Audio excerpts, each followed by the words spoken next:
लेकिन फिर भी अगर कुछ होता है तो इसके लिए पूरी सरकार जिम्मेदार है, पूरी तरह से। और जितनी मौतें हुई हैं सब सरकार जिम्मेदार है। सरफरोशी की तमन्ना, सरफरोशी की तमन्ना अब भी हमारे दिल में है, और देखना है जोर कितना बाजुए का दिल में है। जय जवान, जय जवान। नहीं, सुप्रीम कोर्ट का अधिकार रोक लगा सकता है, लेकिन कानून बन सकते हैं, बिगड़ सकते हो संसद में, वो अपनी जगह सही है।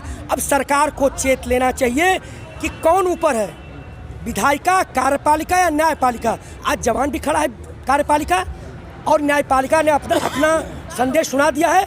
अब ये जो आज जो भरा नहीं है भावों से, जिसमें बहती रसधार नहीं, हृदय नहीं वह पत्थर है, जिसमें स्वदेश का प्यार नहीं, वो जो संसद है आज पत्थर की हो गई है। राजा सिंह कहा करते थे कि अन्य सरकारों को कि गूंगी और बहरी हो गई है, लेकिन मैं कहना चाहता हूं कि ये सरकार गूंगी, बहरी और अंधी हो गई है। वो पत्थर की मूर्ति असली भारतीय संसद यहाँ बैठी हुई है, लोकतंत्र का महोत्सव यहाँ मन रहा है। सोचना चाहिए, समझना चाहिए, नहीं तो दुर्योधन का विनाश हुआ, रावण का हुआ, कंस का हुआ, अंग्रेजों को इस देश से छोड़ के जाना पड़ा, मुगलों को जाना पड़ा, और जो 52 से सत्ता में थे इनके पहले उनको भी जाना पड़ा, और ये भी जाएंगे। कहते हैं कि पाप जल्दी मानता नहीं है, और पाप का हराना नहीं है, उसको नष्ट करना है, और निश्चित रूप से नष्ट करके ही ये भारतीय संसद जाएगी, जो आज दिल्ली की छाती पर बैठी हुई है। सरकार किसी एक का देश नहीं कि सरकार कौन, हम हैं। और जो अनुशासन के अंदर ये आंदोलन चल रहा है, ऐसी कोई भी 45-46 दिन में तय हो सकता है कि कैसा आंदोलन है। निश्चित रूप से अनुशासित आंदोलन है, ऐसा किसी प्रकार की घटना होने की कोई चांसेज नहीं बनता है। लेकिन फिर भी अगर कुछ होता है तो इसके लिए पूरी सरकार जिम्मेदार है, पूरी तरह से। और जितनी मौतें हुई हैं सब सरकार जिम्मेदार है। जन बड़ा होता है, लोक बड़ा है, तंत्र बड़ा नहीं है। जिस ओर जवानी चलती है उस ओर जमाना चलता है। अगर सऊदी अरब में अगर चोरी करने पर हाथ काट लिए जाते हैं, वहाँ कानून उसके लिए सही है, तो कहते हैं कि जो समाज जो चाहता है उसके हिसाब से कानून बनना चाहिए। कहीं कुछ है, कहीं कुछ है। उस प्रकार से इस देश की जनता, इस देश का किसान चाहता है कि ये बिल गलत है तो गलत है, वापस ले जाए। क्या दिक्कत है? मैं पूछता हूँ सरकार को कि रात में इतना जल्दी अध्यादेश लाने की क्या जरूरत थी? अध्यादेश का सरकार को ताकत है, पावर है, लेकिन मैं पूछना चाहता हूँ कि किन अवस्थाओं में, किन परिस्थितियों में अध्यादेश को लाया जाता है?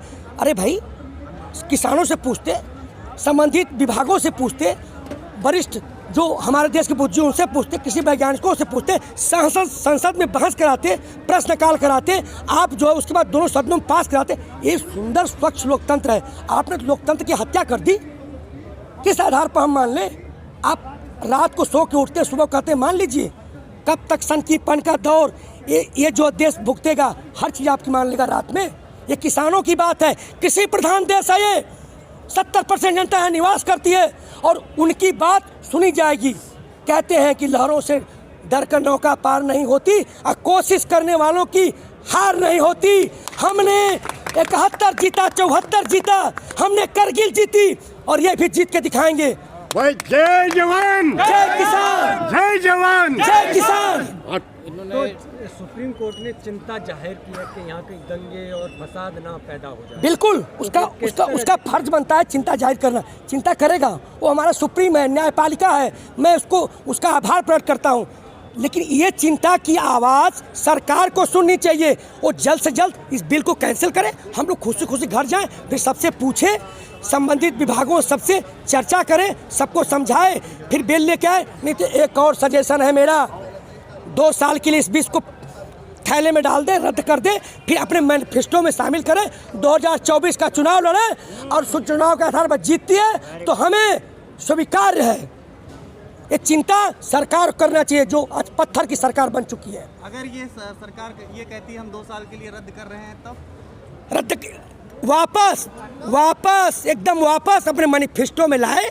अपना ये जो लाई है कि हम दोगुनी कर देंगे। अरे MSP हमने 2 जून की रोटी तो मांगी थी, मांगी क्या थी आप बताइए? स्वामीनाथन का आयोग, एक सरकारी कर्मचारी का जो उसका आय बढ़ा 300 गुना, और एक नेता का 1000 गुना, एक किसान का 19 गुना। क्या यही दोगुनी है? आप बात करते हैं जवानों की, नेशनल पेंशन स्कीम कहा ले लो ले लो ले लो, और उसमें जानते हैं क्या हुआ? जो 2004 के बाद पेंशन बंद है, बीएसएफ, सीआरपीएफ, आईटीबीपी, बीएसएसपी, सीआईएसएफ, सबका, असम राइफल्स का 600 रुपये उसका मिलता है। इसी तरह उन्होंने कहा था। कभी कहते हैं एक देश एक बाजार, मैं पूछता हूँ एक देश एक बाजार कहते हैं और क्या हुआ? कहते हैं मंडी में अलग रेट, सरकारी मंडी में अलग, प्राइवेट मंडी में अलग। कैसे आपकी बात मान लें? किस आधार पर मान लें? बताइए मुझे। खट्टर सरकार के ऊपर जो हमला हुआ है कल, वो क्या दिखाता है? किसान उनको मान ही नहीं रहे थे और किसानों को समझाने गए। मैं नहीं जानता। 1968 का फ्रांस का छात्र आंदोलन, असहयोग आंदोलन, नमक आंदोलन, क्रांतियाँ जब चलती हैं ना, तो कुछ भी ये सभी जानते हैं। इतिहास का अध्ययन करें। महाभारत हुआ, क्या गलत हुआ? पहले कौरव पांडवों का युद्ध हुआ, गलत हुआ? राम रावण का युद्ध गलत हुआ? कंस का होता है, इतिहास गवाह है। ये कोई आश्चर्यजनक बात नहीं, कोई पूछने की समझने की बात नहीं है। ये क्रांतियों में बदलाव के लिए नए आगाज। अब जरूरत है एक व्यवस्था परिवर्तन की, नहीं तो हमारे परदादा रोड पे खड़े थे, इसी तरह बैठे हुए थे। दादाजी, आज पिताजी बैठे हुए, कल मेरी औलादें बैठेंगी। आखिर कब तक चलेगा? कब तक? हम उनको 5 साल की सत्ता की चाबी सौंपते हैं और हम फिर 5 साल का इंतजार करते हैं। हम इसी तरह रोड पे बैठे रहते हैं। मैं चाहता हूँ सरदार भगत सिंह का राइट टू रिकॉल, कि हमारे पास एक ऐसी व्यवस्था हो जो हमको तुरंत रिवर्स कर सके। मैं तमाम पूंजियों से, आपके चैनल के माध्यम से, तमाम सुप्रीम कोर्ट के जजों से सबसे कहता हूं कि व्यवस्था परिवर्तन के लिए फिर करें, कि हमें ये दिन देखना न पड़ जाए, ये भारत की जनता फिर सड़कों पर न आए। अब सत्ता परिवर्तन के साथ व्यवस्था परिवर्तन की बात होनी चाहिए। सुप्रीम कोर्ट ने जैसा कि मान लिया है कि भीड़ बहुत ज़्यादा आ गई है किसानों की, लेकिन सरकार तो अभी किसान मान नहीं रही है। आखिर कब मानेगी सरकार? मैं कहता हूँ सरकार कौन? राजा बड़ा है प्रजा ने राजा का क्या काम है? जब लोकतंत्र में लोग की सुनी जाती है। मैंने उदाहरण दिया था सऊदी अरब का, वहाँ के लिए वो कानून। मैं और भी कहना चाहूँगा कि मिजोरम में शादी से पहले अगर लड़की को बच्चा होता है तो कहते हैं कि वो सही है, और यहाँ के लिए गलत है। जिस समाज के लिए जो सही है उसी को सरकार को मानना ही चाहिए। और आज कश्मीर से कन्याकुमारी तक सभी किसान निश्चित रूप से पीड़ित हैं। हम कहते कैसे मान लें? आप पहले विचार विमर्श किए, संसद में बहस करी, किसानों से पूछा, सुप्रीम कोर्ट ने यही तो कहा है कि आपने कैसे ला दिया। रोक लगाइए इस पे। आप मनन चिंतन करें। जो लोकतंत्र की व्यवस्था है, संबंधित विभागों से, आप पत्रकार हैं, आपकी प्रॉब्लम आप जानते हैं, मैं सैनिक हूँ, मैं जानता हूँ। आप मेरी विवेचना, मैं आपकी विवेचना कैसे कर सकता हूँ? आप कैसे कर सकते हैं? आपने पूछा किसी से? कोई आंकड़े हैं आपके पास? तो खट्टर ने आज बयान दिया था सुबह, कह रहे कि जिस तरह से आप दंगे करके एक मंच तोड़ के अगर कानून वापस कराना चाहेंगे तो नहीं होगा, प्यार से करवाना चाहते तो हो सकता। तो कैसे होगा? हम प्यार से तो बैठे हुए हैं। मुट्ठी भर किसान, मुट्ठी भर लोग हमें नहीं जानते वो प्रायोजित था कि आयोजित था कि क्या था। लेकिन आप 46 दिन की बात कर रहे हैं। मैं जोड़ना चाहूँगा, 4 महीने से पंजाब में आंदोलन चल रहा था। ये सरकार कहाँ थी? कहाँ थी ये सरकारें जो अपने को सरकार बोल रही हैं कि स्वयंभू हम सरकार है? कहाँ थी? अब क्यों संशोधन?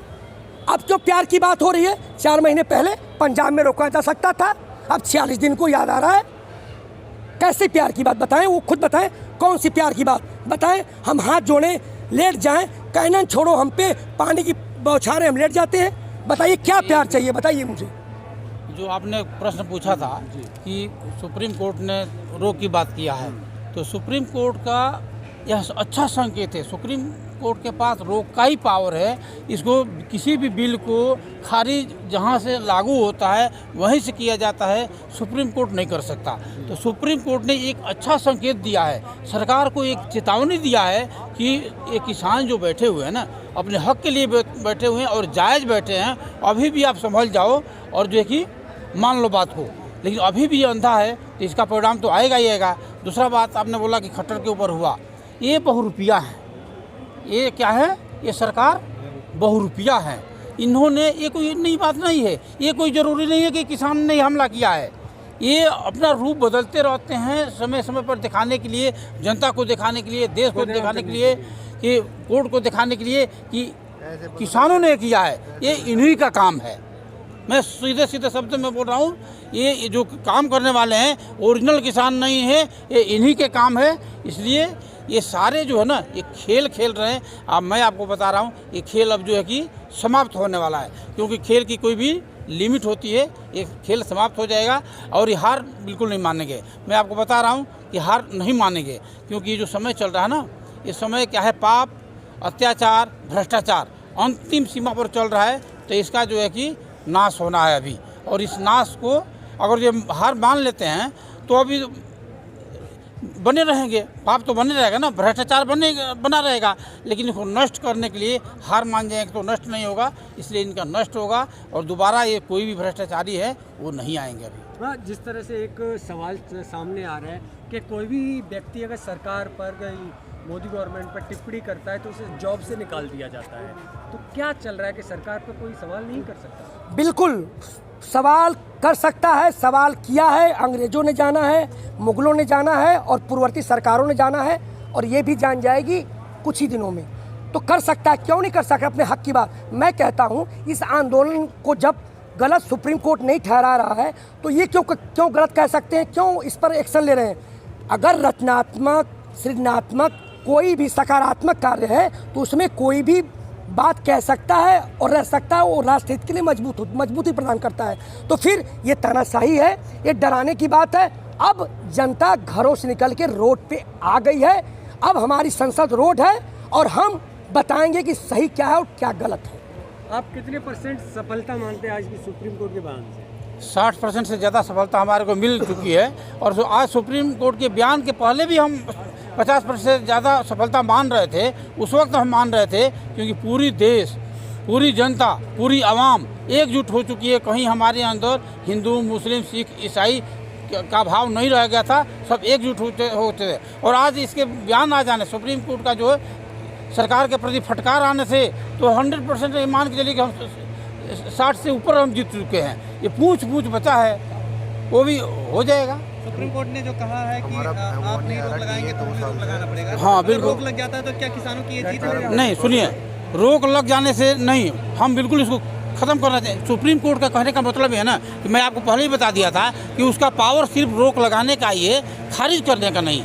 उसने ये संकेत दे दिया कि हमने रोक लगा दिया तो सरकार को खारिज करने देना चाहिए, नहीं तो सरकार को हम खारिज कर देंगे। लेकिन इसका मतलब किसान यहाँ पे डटे रहेंगे अभी? बिल्कुल, अगर जो सरकार इसको खारिज नहीं करती है तो सरकार को हम खारिज हमें याद है कि विश्व भाजपा का नारा था, एक धक्का और दो, और ये था, ये जो हुआ है ना, बस जो सफलता की बात करते हैं ना, एक धक्का और दो, बस इतनी सफलता बाकी है। अच्छा, 26 जनवरी को लेकर के क्या आप लोगों की प्लानिंग है? 26 जनवरी को हमारा अधिकार बनता है, ये भारतीय संविधान ने दिया है कि हम उसके हिस्सा बन सकते हैं। हम भी तिरंगा लेकर के भारत माता की जय, इनकलाब जिंदाबाद, वंदे मातरम लगा करके, और हम अहिंसात्मक रूप से तिरंगा लेकर के हम वहाँ पर परेड देखने जाएंगे। सरकार बौखला गई है इससे? मुझे नहीं पता, सरकार वो आप जानते हैं, सरकार जानती है, हमें नहीं पता है। सरकार खुश होना चाहिए कि इतनी भारी तादाद में पहली बार भारतीय इतिहास में इतने लोग हमारी परेड देखने आएंगे। ये तो सरकार को फूले नहीं समाना चाहिए। एक इतिहास, गिनीज ऑफ वर्ल्ड रिकॉर्ड कायम होगा, कितने लोग आ रहे हैं, स्वागत करना चाहिए हमारा। आप कुछ अंतिम रूप से कहेंगे? देखिए, हम अभी जनता को आगाह करना चाहता हूँ कि ये जो आंदोलन है, ये आंदोलन किसान आंदोलन नहीं रह गया है, महाजन आंदोलन बन गया है, और इसमें सभी को हिस्सा लेना चाहिए। जो यहाँ पर आए हुए हैं वो तो भाग्यशाली है ही हैं, जो नहीं आए हैं वो भी आए और इसका हिस्सा बन करके अपने आने वाली पीढ़ियों को ये बताएंगे कि एक बार इस सन में एक महाजन आंदोलन हुआ था, उसमें हम भी भागीदार थे, और ये इतिहास में जो इतिहास लिखा जाएगा, इस इतिहास के वो भी अपना गवाह बने। और उनको मैं स्वागत करता हूं कि जल्द से जल्द यहाँ वो पहुँचे, 26 तारीख को हमारे साथ चलें। और अंत में खबरों में बने रहने के लिए फोरम 4 को सब्सक्राइब करें और नोटिफिकेशन पाने के लिए बेल आइकन दबाएं।